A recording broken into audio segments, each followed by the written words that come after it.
Maraknya penggunaan gadget atau gawai pada anak menimbulkan kekhawatiran akan dampak negatif yang dapat terjadi, terutama terhadap perkembangan kognitif dan sosial.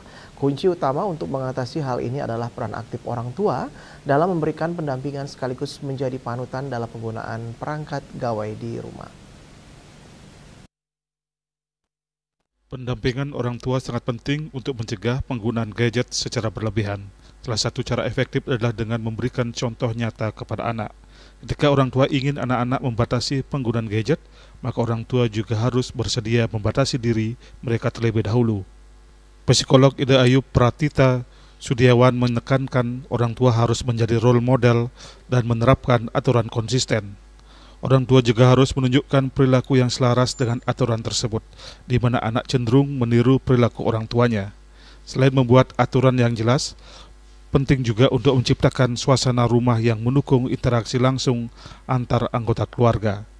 Jadwal khusus tanpa gadget seperti waktu keluarga atau kegiatan bersama tanpa perangkat elektronik bisa menjadi solusi untuk mempererat hubungan dan mengurangi ketergantungan pada teknologi.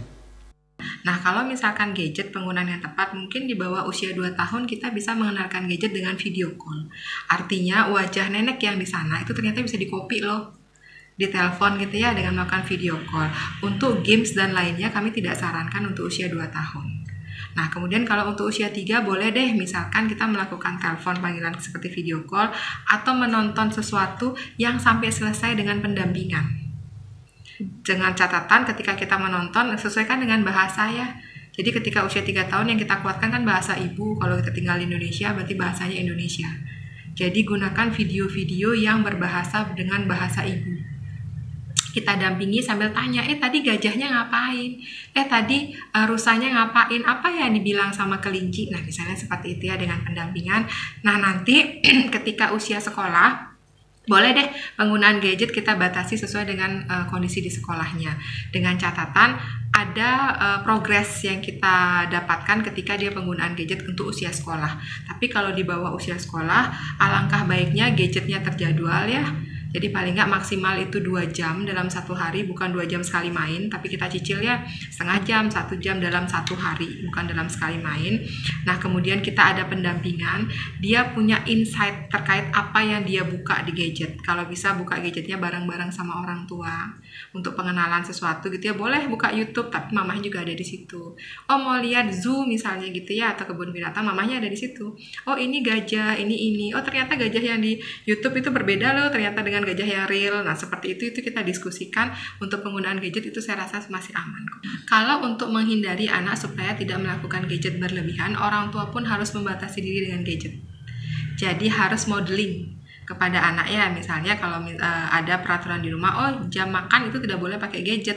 Oke, orang tua pun tidak menggunakan gadget, melakukan hal yang sama. Jadi ada peraturan yang konsisten di rumah sehingga anak pun mengikuti hal itu.